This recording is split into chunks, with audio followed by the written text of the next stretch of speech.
But when you go into another school, you can have that white belt mindset, that purity, that innocence, and then you're open to be a sponge, to accept it. Welcome, everyone. You're listening to Whistlekick Martial Arts Radio, episode 770, with today's guest, Grandmaster James Cox. I'm Jeremy Lesniak. I'm your host for the show, founder of Whistlekick, where everything we do is in support of the traditional martial arts. Go to whistlekick.com. That's where you'll find everything we're doing. And the code podcast15 is going to get you 15% off almost anything there, from the fun to the practical. Everything for this show is on a different website, whistlekickmartialartsradio.com. The goal of the show and of Whistlekick overall is to connect, educate, and entertain traditional martial artists worldwide. If you want to support the work that we do, there are lots of ways you can do that. You could make a purchase, tell a friend about us, or join our Patreon. Patreon.com/whistlekick. You can get in for just $2 a month. At $5, you're going to get a bonus audio episode, $10 bonus video, and it just goes on from there. Now, our biggest fans know that checking whistlekick.com/family each and every week gives them the most authentic, behind the scenes, and free experience with Whistlekick. So check that out. Grandmaster James Cox came up in Kajikembo in the 70s. And I really enjoyed some of the stories he told in the early days, but there's a recurring theme here, and it's about change as it relates to growth. And I think you'll hear it as he talks us through his martial arts life, which, let's just say, the man's been deep into training and passionate about arts for a very long time. Thanks for being here. I appreciate your time. I had a lot of fun coming on your show, and I'm looking forward to that coming out because it was a different kind of conversation than I'm used to having. Good. Yeah, no, I enjoyed it as well. So it should be a couple of weeks, man. I'll send you all the information. We'll blast it out. I am used to that. I'm used to being on this side of that. I don't get to be the guest very often, which is okay. You know, I'm far more comfortable being in this seat than making it about me. Right? Like the seat you're in. This is about you today, and we're not all comfortable doing that. Yeah, no, you're right. You're right. Yeah. So the place I want to start is a little bit different than we normally start. I normally start with how did you get started? But I want to start, and we'll get there quickly, I expect. But I want to start and talk about Kajikembo. Because Kajikembo is one of these arts that I feel has had a resurgence and a bit of what I would call a false resurgence. That there are a lot of people out there that I think they're teaching and training Kajikembo. But my understanding from talking to folks like John Hackelman and a few of the others that we've had on the show is that there's a spirit to Kajikembo that's a little bit different from other martial arts. And then I'll pass the baton to you. Yeah, definitely. No, yeah, I think you're exactly right. You know, Kajikembo is known as what it was created as the first American mixed martial art. But then when you hear mixed martial arts in the term today, you just think UFC fighting. You all of a sudden just start thinking combat sport, Brazilian Jiu-Jitsu with some maybe Muay Thai, and that's MMA. So, but, you know, we were saying mixed martial arts way before that was ever a term. The traditional aspects of Kajikembo, the traditional forms and self-defense moves, very similar to Kempo, a lot of memorized, you know, drills and patterns and punch attacks and grab attacks and, you know, knife and club attacks and defenses. You don't see a whole lot of that in schools as much anymore, even though they're calling it Kajikembo. But, you know, our founder, Cesar Adriano Imperato, was very clear on the vision that we should evolve. And that was the founding concept of it. So I think you are teaching Kajikembo. You're just doing the vision laid out is for us to evolve, to improve, and to find out with times, you know. Yeah, he brought up a lot of points early on with some interviews you can find with Imperato of, you know, like the cars, in other words, you know, you're not going to see some antique Model A, Model T on interstate just zooming past the new, you know, Teslas and Range Rovers and all of that stuff. And just like the automobile needed to evolve. If it's for convenience, modernization, more application, then, we should do the same. As long as you do keep your basic roots the same. I can look at people from afar and tell if they were kind of training. Yeah, they're Kajikembo based.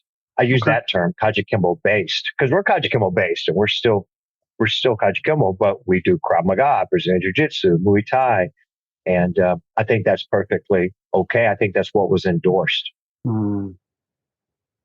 It's funny when we look back at most of the originators or collectors or whatever we would use for the originators of a style. Most of them seem to say the same thing that Emperado said. Don't take what I'm giving you and just put a box around it and never change it. And yet here we are in many of these arts decades later saying, well, this is what they did, so we have to do this. Mm-hmm. It seems freeing that it's so understood in Kajikembo. Yeah. I think there's got to be some basis that is tradition, if you will, that is trademarks maybe of that art. If for us, if it's the black uniforms, the excessive groin shots, the hard training, or even some of the ways we may salute, bow in, the salutations, patterns, just certain traditions of the art that should kind of stay. If we're opening with our Kajikembo terminology, our Kajikembo prayer, mottos, and creeds, and things like that, I think that at least connects you to, oh, he is Kajikembo, But yeah. I got it. Now, when you started training, you started in Kajikembo. Yes, sir. Yeah, I was 15 years old way back in the days in 1985. And I found Patrick McDaniel when we were under Richard Peralta at the time, who was under Lego Reyes to Adriano Prado. So, up in the lineage of Kajikembo, more of the hardline Kempo based, where you see more of that. You see a lot less of some of the other arts, but we were able to incorporate that. So yeah, that's what I started. I mean, it's not like I knew the difference. I was looking for martial arts. So I just found it that. And I'm glad I did, man. I'm blessed that I had started off with a good instructor, somebody that could really empower me and show me a difference at that age when I needed it the most. Yeah, and I think that the age is the place that I want to pick at for a moment. You don't see a lot of 15-year-olds starting back then, right? It because 15 was, legally not an adult, so you had a lot of schools that would say, come back in 3 years, maybe 16, maybe 17, but you're at 15. Most people are physically close to adult, but mentally, emotionally, just the maturity's not there. So did the school you find, did they teach kids, or were you the youngest one in the room? So this will kind of answer the question of why a 15-year-old then started martial arts. And in one word, it was a girl. Oh. So yeah, I was in the neighborhood, and I needed it for a lot more than that, of course. But there was some friends of mine that, I started hanging out with. We were playing basketball, my age, brother and sister. And they, I would see them on the basketball court, doing their katas. I didn't know what anything was, doing martial arts. And of course, the girl was cute, and I wanted to talk to her. So I tried to slowly go talk to her like a 15-year-old with, probably not much game, right? But she invited me to the martial arts school. So she invited me. I was going to go, Of course. So, right. So that's why I really started, to be honest, because I didn't know what I was getting into, and then I fell in love with it and stayed, and it definitely changed my life. Yeah. When you see today, martial arts schools, it's predominantly 8 to 12-year-olds that, dominate the market. Of course, back in time, when so many things have happened from Hollywood to things that are going on in the world that drug certain groups or ages into the martial arts. But you didn't see a lot of teenagers as well, although we had a strong group. But, to be honest, this was a lot of troubled teens, man, in the area that I lived. And, it could have been almost like a movie scene. The karate school was a recreation center. So we were there anyway, like I said, either playing basketball or getting in trouble. And they were doing martial arts on the side. And then there was another room at that time. That's where my instructor was teaching, is at a local recreation center, on the north side, the not so good side of Abilene.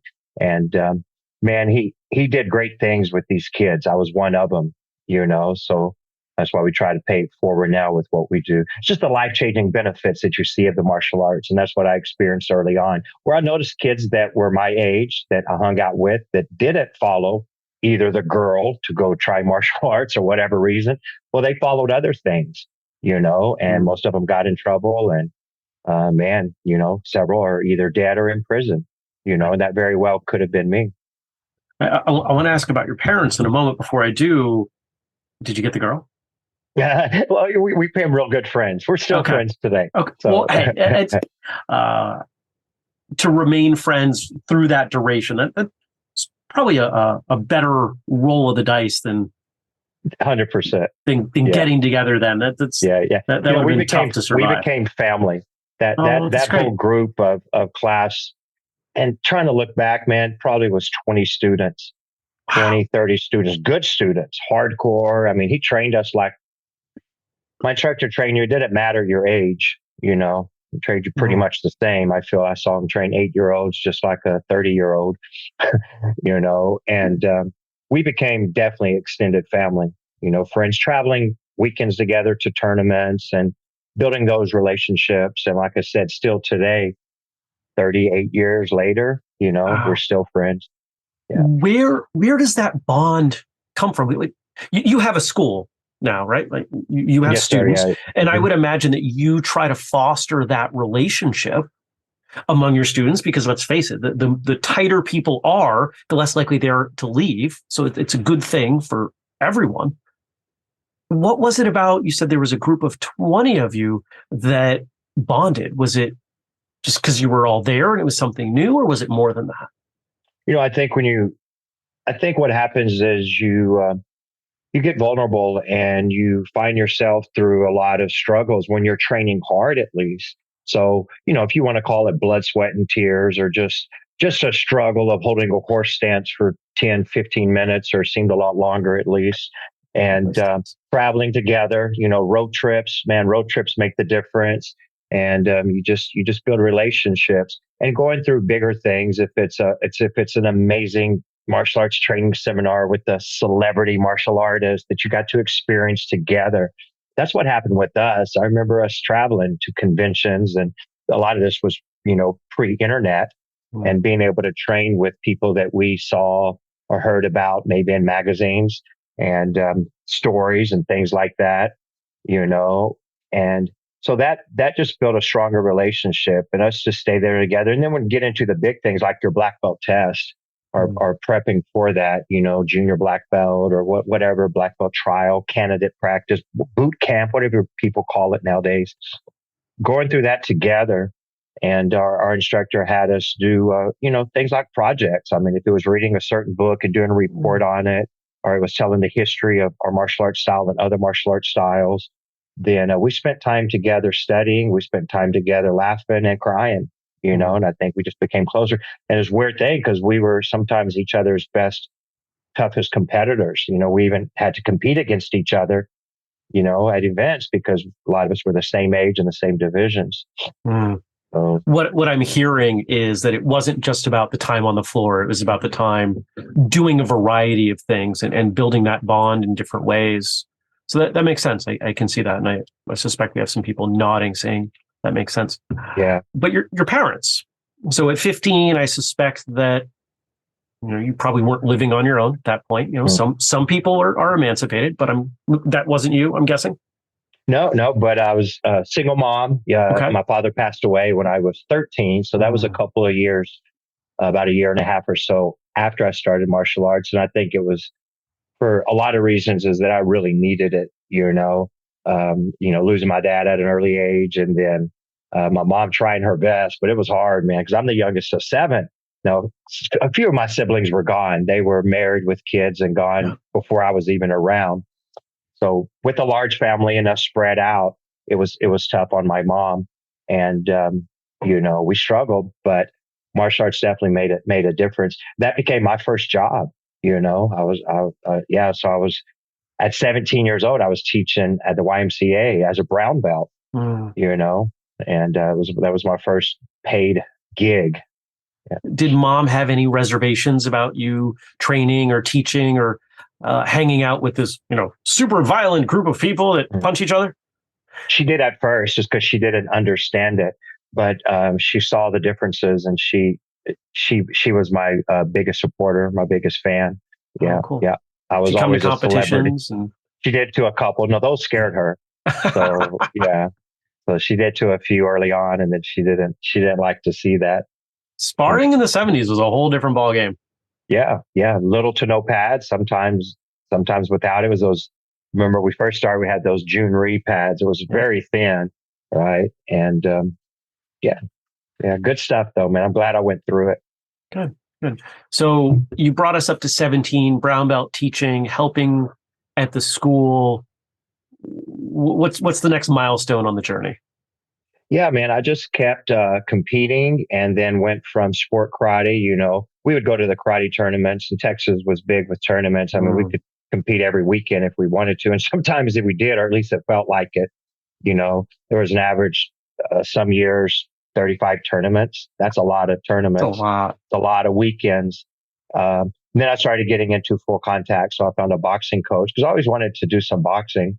And we were doing the American kickboxing, PK type stuff, waist up kickboxing. So I started competing in that. That was definitely a different animal, but it was having a good boxing coach that was hardcore. And the thing about my boxing coach is that we're in an Air Force town. So he came through here, and he was on the Air Force boxing team. He was a U.S. Olympic alternate fighter, trained with a lot of top names. But this dude was so different than my martial arts instructor. I mean, his religion, his belief was boxing. Nothing else mattered. All you need is this. Even early on, he would tell me things like, James, you don't need that karate crap. You just need this. You need these 4 punches, and that's it. Yeah. I respected his boxing so much, and I know that I needed it, because my first couple of kickboxing fights, I was a good kicker. I had the speed, I had the timing, but man, I couldn't understand those hands, right? Because we didn't box. Your back fist, reverse punch, ridge hands don't work the same against a jab, cross hook in a boxing ring, right? So I respected whatever, Jesse Cantu told me, and followed and did it. But definitely the martial arts, I saw it turn him around as far as he gained the respect, because he would corner my fights, and he would straight up tell me, you do whatever you want with those kicks. I'm just going to coach your boxing. I said, yes, sir. And so getting into boxing was a big change after doing martial arts. I continued doing martial arts. I continued in both. Sometimes I'd compete in a karate tournament one weekend, a kickboxing fight the next weekend, a boxing smoker the next weekend. That was a challenge. Like, okay, am I having shoes on? Do I kick? What's the rule set? What are the rules today? Yeah, right. There are a lot of people come on the show, plenty more who haven't, that, I'd like to go do this for a little bit. I'd like to, compete over here. I'd like to try kickboxing. The word try doesn't sound like the right word for you. This sounds like something that you are so completely immersed in every way you could. This was, you talked about your boxing coach. Boxing was his religion. It sounds like training and competing were your religion. It was with teaching, you know what I mean? So it's still, and there was a lot of times early on. I mean, I didn't really learn how to teach. I had to learn how to teach a little bit of the hard way, because I was so young. My instructor was one of those that amazing. And again, I'm so blessed to have found him, but he worked a full-time job. So he worked from 8 to 6 or whatever. And then he did the martial arts class in the evening. And then it got to where I think he had changed jobs, and he was going to be late for class. And he would call me up and say, like, man, I'm going to be late today. Can you teach that first class for me? I'll get there as soon as I can. And of course I'd say, yes, sir, and do it. But I had no teaching skills or ability. So as I was immersed into competing, and that was a big part of my life. I mean, I'm glad, because it kept me out of trouble and following where a lot of my other friends went, because instead of me being out doing things I shouldn't be doing, when the doors closed, I stayed for another 2 hours stretching and training and kicking and punching. I did a lot of training by myself. Yeah, I did a whole lot of training by myself for sure. And yeah, man, it was busy. I think I didn't realize at the time how much of my life that it was. Would you have changed that? Would you have gone and said, "Oh, I wish I was a little more versatile and, did this thing over here"? Or I'm getting the sense, just stacking the hours. Did you go to school after high school? No, I actually, funny story though. I started teaching out of college, which was very unique and rare for someone without, a teaching degree, a master's degree, or whatever. And I was a professor at that time. I was a professor in Kaji Kimbo, in martial arts. So the endorsed certificate, my title. I was a professor in college. I taught 6 years at a major university. Wow, as a Christian club University. or As a college professor, as physical a education. accredited course. Mhm. Oh, cool. Yeah, Okay. taught physical education. We taught self-defense and kickboxing. Oh, okay. And, I haven't heard of anyone before or even after that has been able to do that, but I got in. So The only other person I know who ran an academically graded martial arts program is Dr. Jerry Beasley. I had to come up with a lot of stuff. But I had to come up with syllabus and how to teach, college students. And it was one of the most popular classes. I mean, when it opened registration, it was full immediately. But what sounded better, martial arts or bowling, so it was pretty cool. I believe it. Yeah. And how old were you when you were doing this? I was teaching there. I was probably mid-20s. Okay. So kind of your college experience at the same time, being around folks that age. Yeah. So you said 6 years, it ended, likely meant you went on to do something else. And what was that? Yeah, I put a lot of focus in my martial arts school at that time because, I had a successful martial arts school as far as a lot of students, a lot of good quality of students. I just didn't have the business sense, to be successful financially with it. It's kind of funny. I probably had as many students 20 years ago as I do today, but I was broke then. I just didn't understand business systems and, revenue generators and how to be successful in the martial arts. And I just wanted the students to train hard, and I still do that, but we have to keep the doors open and, livelihood. So I think what happened, a big difference is that I started reaching out to consulting companies and businesses and, went into different things from United Professionals to Maya to Premier Martial Arts to kind of learn how to structure a martial arts school and do all the little things that make a big difference, because you're not taught that when you're taught, a roundhouse kick or a back fist. Right. That's being a martial arts student. It doesn't teach you systems that you need to, run a business and become an entrepreneur. We've said it often on this show. Martial arts is the only thing I'm aware of where we think learning how to do equates to learning how to teach. And there are some people who can translate that out, but it's such a different skill set, as as anybody listening who has taught before knows. It's such a different understanding. It's a different experience. It's a different skill set. And it makes sense that finding some help in that way has created some success. Yeah. I mean, I just had a strong enough passion and my deeper why and the purpose that's what I wanted to do. So I was self-aware enough to notice my weaknesses, and it wasn't the martial arts, it wasn't the teaching, it was the business sense. So, I think it's important, if you kind of know what you have, to find out what might be your weaknesses and you go all in on it or not. Absolutely. What's changed in your school? Not so much the systems, but let's talk. I'd like to talk about the culture for a moment, because you talked about this really impassioned and interesting culture when you started these 20 folks that you were super tight with after a short time. What is it about the culture of your school now that you've brought forward that is intentional, that you're proud of? We still have a tight group. There's just bigger numbers. And we have 2 locations in the city. So I try to spend half my time at one, half the time at my other. So there's a lot more people to get to know. I think a genuine culture, just still understanding that the quality of the martial arts is what's most important. It's not just what you do, it's how you do it. And, training strong, I think is a good part of the culture. We pride ourselves on that, and creating good black belts without a big rush, right? We want black belts that want to continue training after promotion. That's always a little bit of a challenge.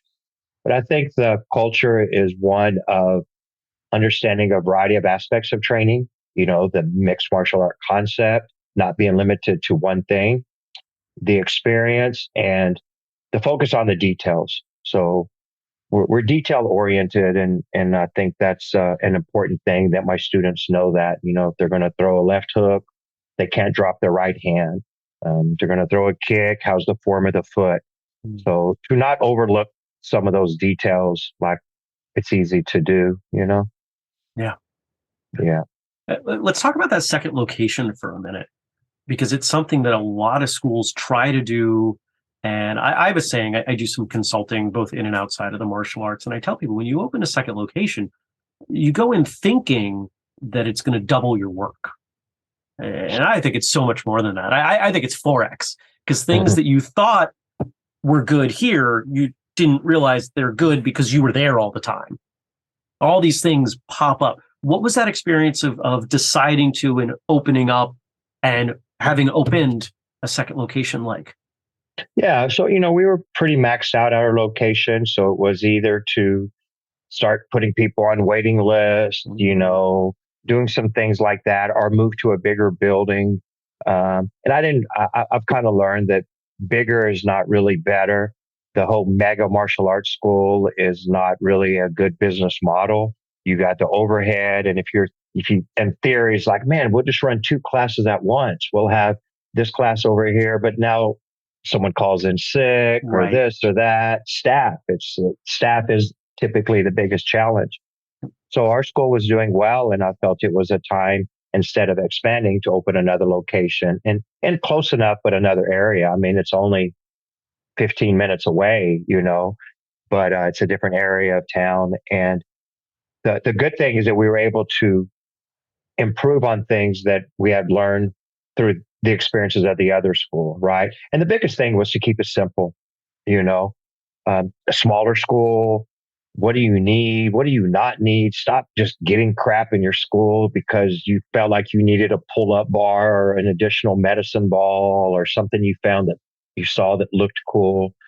Just keeping things functional, simple for what you really need, And so that was the good thing, is they were able to, so fresh, just kind of start over anew. Mm-hmm. And then the challenges, it is finding yourself in more places and more work, and just continuing to do things at both schools. I mean, a lot of times it's like living in 2 different houses, and then you have your house. So you have 3 locations you live at. I can't tell you the time I drive over on the south side. I'm like, oh man, I forgot my belt over there, this or that. Right. So just that is a little bit more to keep up with. And then it's the staff challenges, of course. But overall, I think the pros outweigh the cons, because we're able to impact more people's life. That's it. I'd rather help 600 people than 300. Why not? For sure. Did you have like a number 2, like a deputy, before you opened that second school? Was there somebody that you could point to and say, this person can pick up all the slack? Yeah, definitely. Can you tell us about that person?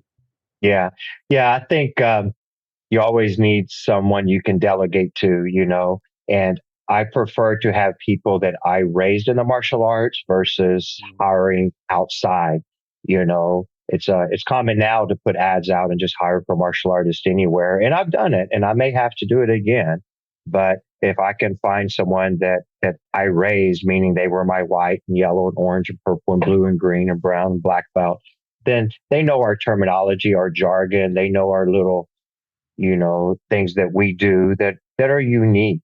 Right. They're not coming in with someone else's terminology. And I'm not even saying it's right or wrong. It's just different, so we're speaking the same language, in other words.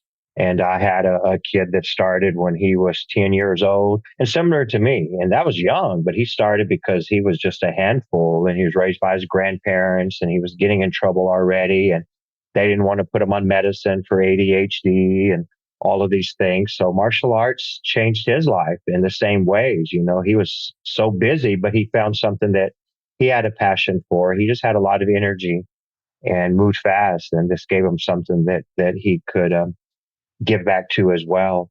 And that was one of the people. And I had another guy too that I was able to trust. I think that's the big word. because no one's going to do it quite like you. If it's your business and you're the owner, you're a little bit more invested, a little bit deeper than someone else. But if you can find someone that in similar ways you feel have your same passion and belief, then I think you develop enough trust. So I had a couple of guys that I had enough trust in because they're long-term, a lifelong martial artist. And I think we saw through a lot of the same eyes. The man that started when he was 10, when did you know that there was enough there that you're like, I can see a future for him? I'm guessing it was a ways before you actually started implementing him in that role. Did you see it? Did you see something as he was coming up? Yeah, the typical signs. First one there, last one to leave, right? The one that comes up and you're demonstrating a self-defense move. You don't even have to look around. He's raising his hand. He always wants to be the uki, the dummy, right? The partner to demonstrate on. And, didn't miss the events. If it was a seminar, a demonstration, a tournament, or if it was staying late and cleaning the mats, things like that. And I didn't necessarily have to ask. So I think I saw it when I saw the above and beyond things, right? And being there for one another, and then slowly doing a warm up to then doing a drill to, then teaching a class. And then finally where I could leave the building. So there's a difference in having someone teach a class and the chief instructor, the owner, is inside of the building, because you're looking, they know you're looking, you can step on the mat, you can always, take over. But when you're out of the building, besides, some cameras or whatever, they're in control. So it took a lot for me to leave the building and leave an instructor taking care of the classes, and then moving on to, well, I'm going for a couple of days, to where, man, I'm gone for the week. You got it. And that was a hard thing. Imagine, leaving your baby with the babysitter. And that's the similar feeling, leaving your martial arts school, because that is your life, with someone else, your reputation. There's a lot of things that can go wrong in a martial arts school, man, as you know. And there's a lot of things that can go right. One of the most, I think, challenging elements of opening a school, being invested in a school, having multiple locations, is how that changes your relationship with your own training. As someone who was all in, is the only phrase I can think of, with training and just being a martial artist in every way you could define it, competing and training and teaching and then owning a school. What happened as you became deeper as an instructor, as a teacher, with your own training? Yeah. And I even tell staff, man, I want to be open and honest, I mean, it's easy for your martial arts training to go to the back burner. It's easy for it to, when you start working at a martial arts school. And doesn't that sound so crazy? Because a young instructor thinks it's the life, man. I can do martial arts for a living. I can play karate every day, right? But no, man, if you're teaching, depending on the academy that you're at, 4, 5, 6 classes a day, if you're working from 3 to 9:30 on the mat, maybe you come in at 11 or 1 o'clock. I mean, you're putting in 8 or 9 hours a day as a martial arts professional, then your training can take the back burner. Early on, I used my students a lot. That seems a little selfish, but I used my students a lot because I would find the most advanced students I had, even if they weren't black belts, and we would have special classes. And sometimes they were my sparring partners, but, of course, it helped them too, Sure. It helped them too. And then I would have to travel to find people that were as good or better than me so that I could continue my training. It is a little bit harder. One thing that I was able to do is to branch out to something different. I mean, I still will travel at times an hour and a half away to do Brazilian Jiu-Jitsu. I have a Brazilian Jiu-Jitsu instructor in another town. So that gives me some other goals and incentives. And man, what a feeling to walk into a school and just be a student. That took me a while. I remember going into school and the phone would ring and I would almost by habit try to get up, or somebody walks in the door and I'm thinking of greeting them, right? Yeah. Like, let me give you some information on our classes. The toilet overflows. I don't have to go and fix it. I can just be in the school and be a student. When you're in your own school, you can't do that, man. like I said, I had to get a lot of my best training when classes were done and the doors were locked. Either come in early or stay late when no one else is there. But even then, again, the phone rings, a salesman comes to the door, you notice something broken or you want to. So it can be a challenge. I think it's just back to having enough discipline to separate that. But I care so much about my business that, it's hard not to focus on it when you're in it. It's like the whole business concept of there's a difference in working in your business and then working on your business. Absolutely. And what you're talking about with training elsewhere in a different art, in a different town, so you can be a student. I like to call it, being a white belt again. You're never really a white belt, but you can play white belt and to be in the back of the room and have no responsibilities and no one expects you to know anything. And if there's a question and you don't know the answer, that's not only okay, it's what's supposed to happen because you're in the back of the room. It's my favorite place to be. Yeah. Because with the complete lack, and I'm curious if you're experiencing this, because there is no expectation, it provides the most freedom for learning. You can just open up and just ingest all of it, like a snake dislodging its jaw. That's true. Give me all of it. Yeah, well, your student asks you a question, you have to know an answer. I mean, again, you could and you should probably say, I'm not sure about that, but I'll get back with you. But most instructors aren't going to. They're going to have a politician answer. They're going to beat around the bush and find something for the students. But when you go into another school, you can have that white belt mindset, that purity, that innocence, and then you're open to be a sponge, to accept it, and see it. And man, there's so many things you might say the same thing that this other instructor said, but they just said it in a different way, where all of a sudden a light bulb goes on. It gives you a new analogy. It gives you a new way. I mean, we started off talking about Kaji Kimbo, and we're just thieves, man. Kaji Kimbo steals whatever works, and I still do that. If this works, this thing, this technique, this method, this approach, then I want to take it and I want to use it as well, Right on. How do you handle, let's say one of your students comes to you and also wants to go train BJJ at this other school that you're at, or maybe a different one, someplace out of town. What's your approach to that? How do you handle that? Yeah, that's a tough one. And that actually just recently happened in my school.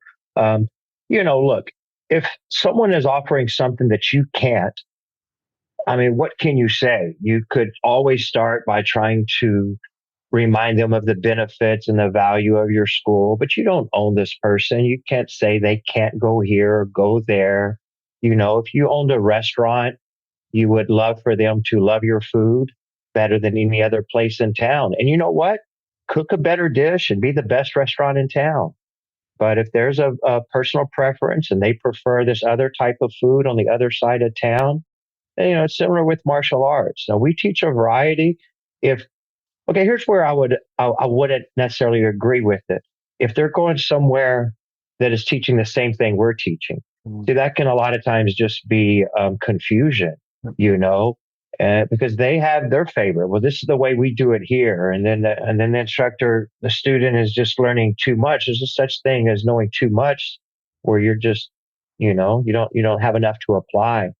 But if it's something somewhere else that you just can't offer, then you got to be the bigger man, I guess, and swallow that pride. And what if they want to cross train? What if it's someone who wants to remain training Kaji Kembo and they say, hey, I want to go do BJJ as well. Yeah. And you don't teach BJJ at your school, then I think you got to support it, Yeah. As much as you may not want to, because I don't know the city you're at, but in most martial arts schools where martial arts schools are, they don't quite get along, man. There's a lot of ego. There's a lot of pride. There's a lot of competition. And there's some, people would do it at tournaments and special events where an instructor really tries to steal students. You see people sliding some business cards, collecting phone numbers from your students. Fighting is a dirty business. That was one thing that my boxing coach told me. I mean, he said the words he used is that it's an ass business. He said, you're either kicking it or kissing it. And that's strange. I've never heard that. I like it. I like it. So, the problem is if you have other schools that you just guys are competing against and there's too much pride and they're trying to steal each other's students, then you might run into some drama. Now it's social, a lot of social media. They're posting. You want somebody posting, well, here's a student that came in from this school and now he's training with us. People do some shady stuff, man. But look, if you can't offer it to your students and they have a passion for it somewhere else, then you should support that. If you're offering it, they don't need to go to the other school, or they need to choose and go to one. You don't go to two Taekwondo schools. That doesn't seem to make sense unless you're just cross training and sparring with somebody, but not as a student. You should have some loyalty, right? Loyalty. Absolutely. And there are always exceptions. You could say, well, what if, you're kind of living in between two schools and they're affiliated and they do stuff more or less the same. And one does classes Mondays and Wednesdays and the other does Tuesdays and Thursdays. Like, you can make a case for that for sure. It's more training. I really like the analogy you made with food, and that really hit home. That makes a lot of sense. This idea that, help people find the meal, the training that works best for them. And I like that you've brought up this competition, because here's the thing I've never understood. If we look percentage wise, the vast majority of people are not actively training in martial arts. Right. If schools, instead of fighting over scraps, banded together, took out group advertising on the radio and in newspapers and on TV and billboards and flyers, and said, hey, we're all friends. You come to this school for this, or this school for this, or this school for this. And really, as a group, attacked the 95% of the population that wasn't training, everybody would win. Everybody would have more students. Yeah. But the perfect world, right? That's right. When my instructor left town, he moved and I took over kind of what he started and then just built on that. That was one of my first visions, because we would have our annual tournaments and I would always wonder, why don't any of the other schools come to our tournament? So if there's, 6, 8, 10 martial arts schools in your town and everyone that's supporting your tournament is from out of town, well, that don't make sense. And I remember my instructor didn't say a lot, but he was like, yeah, they're not going to do it. And I was like, well, that's weird. So I literally walked into every school. I introduced myself. I shook hands. I gave tournament flyers. I tried to build a relationship, and he was right. None of them showed up. Yeah. It's a fear mindset. We put on events, and I've experienced the same thing. And it's sad to say that I live up here in Vermont, and we receive the least support from Vermont. Yeah. Of all the things I don't even have a school, and we still receive the least support from our local area. What's the threat, right? The threat is to egos. The threat is that someone's not the hero in their eyes.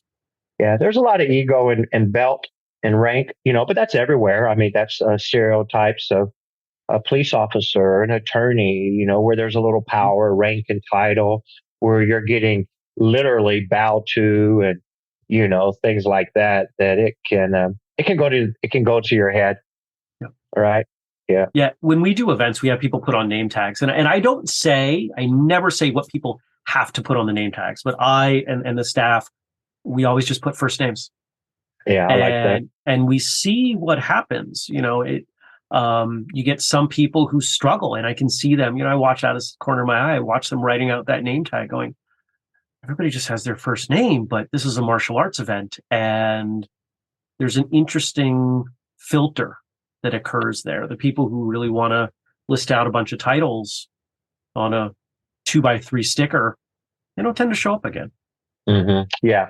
I went to a seminar once in Dallas. Richard Palta was teaching, and there were some other things going on, but he made a point by when everyone came in, he had them not put their belts on. And we did a good 4-hour seminar, and it was mostly black belts, but no one had their belt on. And then, of course, he talked about that. He took his belt off too. He's like, hey, man, we all put our pants on the same way, one leg at a time. That was a say that he had. And it was just, let's shut up and train. We're here to train, and it doesn't worry. matter about who's this rank or that rank, or somebody that will correct someone else because they didn't call them Sifu or Sigong or Grandmaster. And, they're going to make them drop and do push-ups, Yeah. It's, for me, it's about the intent. You can't demand respect.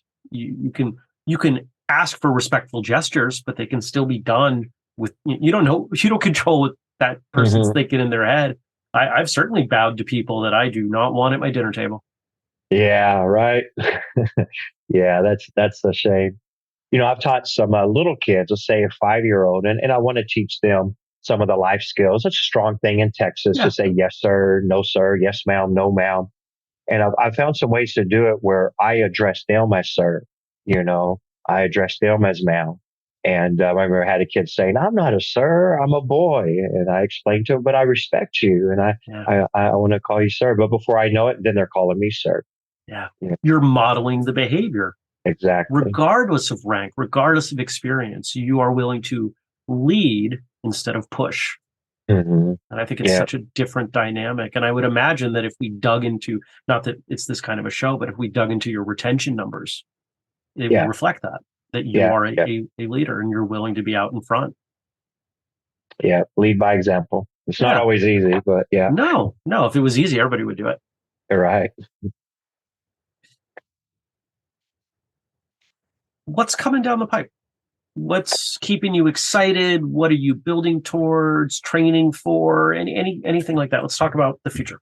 Yeah, so I miss competing, and at my age, I don't need any more head trauma. So point fighting, kickboxing, boxing, contact sport like that, and I've done enough of it. So getting more into Brazilian Jiu-Jitsu, which is so different, man. It's a culture of its own. It's really fascinating. Yeah, and just so detailed, and there's so many different levels. I mean, of Brazilian Jiu-Jitsu, and so I've competed a few times there this last year, and I want to continue some with that. Even started some bodybuilding of all things, and never in my life would have ever thought that's something I would do. But just was training at a gym, and a friend talked to me, and these are things that just gave me other incentives to continue training and finding a way to compete, because I miss competing.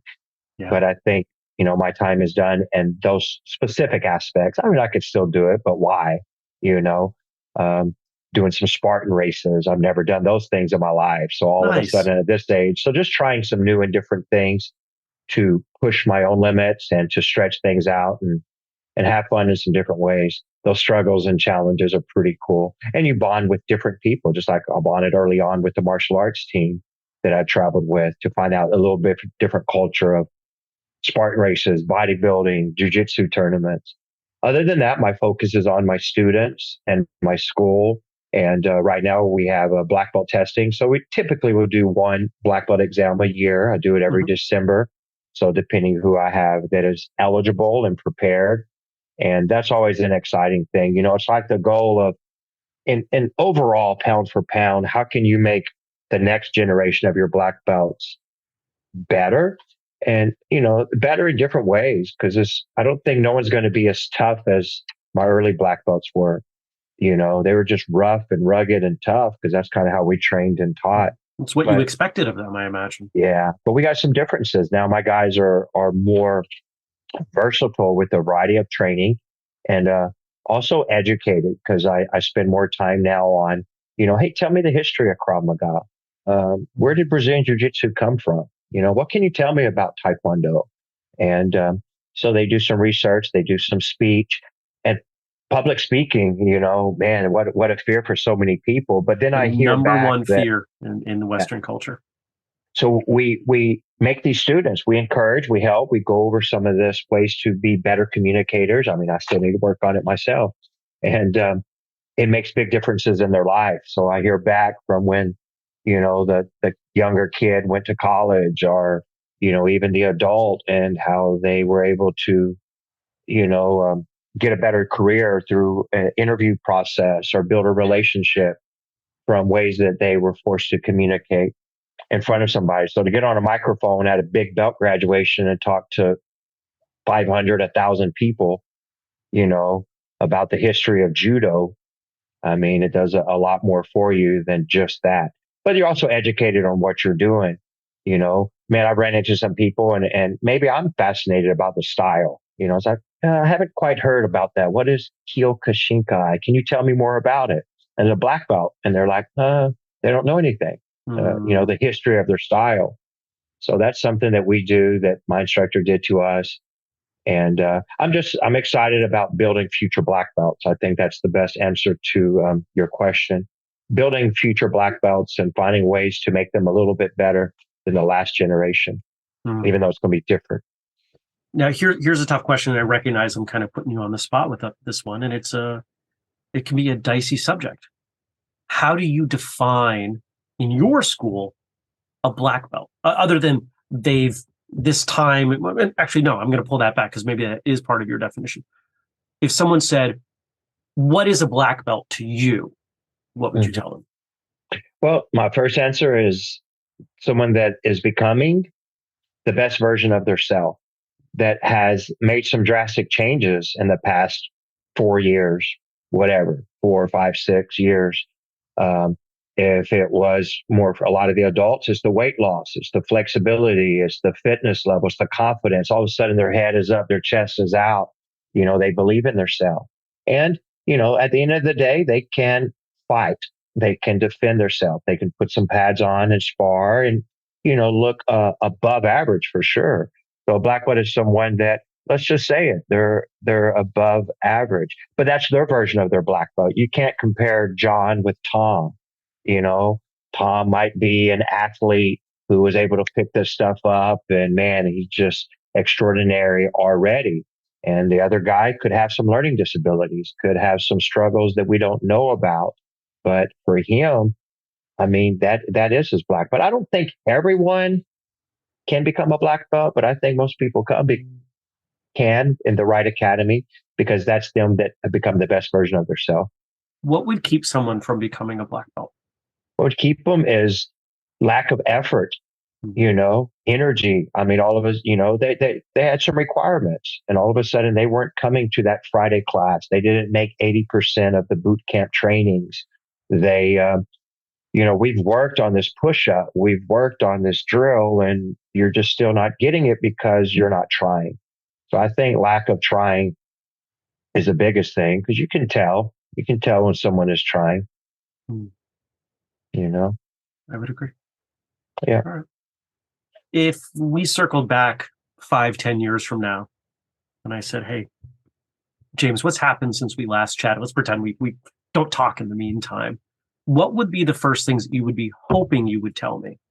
I'd like to evolve the brand of for legacy of what I've done and the black belts that we've created. I would like to say I'm somewhere with a podcast that I started working on, and I need to I will put more time and effort and energy into. So the online presence, the social media, the branding, and the ability to be able to help a lot more people in a lot of other ways, not just the people that walk into my physical location where I can see them and touch them and work with them, but people that, are in other countries and other states because of the podcast, the YouTube channel. So in 5 years, I want to be talk with you and be proud about where I am with the branding stuff that we've done, podcast, YouTube. Yeah. Awesome. I look forward to that. And if people want to get a hold, we didn't really talk about your podcast, but that's kind of how we met. You were gracious enough to invite me to come onto your show. We had a blast, and there's a good chance that that's going to come out just a bit before this comes out. So if it is out, we'll link it in our show notes. But tell us about your show and what people can expect if they check that out. Yeah, it's the Martial Arts Lifestyle with James Cox. You can find it, most everywhere. And a lot of this started where many things did during COVID and being shut down and quarantine, and man, not sure what was going to happen. Am I going to teach martial arts again? Are people really telling me I can't open up my school and teach martial arts? How much fear? Are people going to come back? How are we going to keep teaching wearing these masks? I mean, everyone knows the struggles that we went through, the uncertainty, right? And that's where it's like, well, I got to do something, So let's start some courses online. Let's figure out a little bit more about how people are on YouTube and this podcast thing. And that's how it kind of started. The martial arts lifestyle is after COVID. And I was like, I have a lot of people that I know, grandmasters, world champions, people that have more education than I do and that can spread empowering things in different ways to many people. So let's connect with them and spread the word. And that was the goal of the podcast. And that's where you can find it. Yeah, we had you on, and it should be out here in a couple of weeks. And I mean, that was a great interview. I appreciate it. We want to just we want to keep evolving with that. And so that's kind of what happened and where we want to go with it. Awesome. Website, social media, where can people find those things? Yeah, you can find my direct brand at jamescoxmartialarts.com. And we're also premiermartialarts.com. And in Abilene, Texas, the YouTube channel is James Cox Martial Arts. We put out a lot of good videos that are universal, instructional. There's some education, some entertainment, some motivation, some things that I think everyone can get some value from. So connect with us. Let me know however I can help and just keep, living the good life, right? That's right. And so I'll leave it to you to close us up. What are your final words to the listeners today? Yeah, I mean, I'm assuming most of your listeners are martial artists or enthusiasts or aspiring with the martial arts. And, you either need to find a way to balance out the both being a student and being a teacher. And just like I can learn from my students, and I do, I can also learn from my instructors. So to be both, not to put yourself where you can't learn anymore. Stop learning, continue to learn and grow and progress forward, even if it's emptying your cup to refill it. Right. So, yeah, that's it. As I said in the intro, one of the things I noticed in my conversation with James, the stories that he told and the story overall, there's a theme of change, a willingness to adapt, to adjust to the times, to techniques, to competitive rules, whatever it is. And it's something that we don't always hear on this show. It can be a bit of a paradox, traditional martial arts and yet changing it. But at the same time, you can't grow without change. And it's something I really felt came through strongly in our conversation, something I hope you also noticed. James, thanks for coming on. It was fun to flip it and have you on our show. Thanks for the time. Check out whistlekickmartialartsradio.com for all of the show notes. You're going to find videos, links, social media, pictures, and so much more, not just for this episode, but for everyone we've ever done. If you own a martial arts school, you can chat with us about our school consulting offering. No obligation whatsoever. We've got a history of delivering awesome results with everything we do, and our consulting is no exception. Check out the consulting tab under the school section at whistlekick.com. I'd love to visit your school, offer a seminar. If you're up for that, just let me know. We'll figure it out. My email is jeremy@whistlekick.com. Our social media is @whistlekick. Until next time, train hard, smile, and have a great day.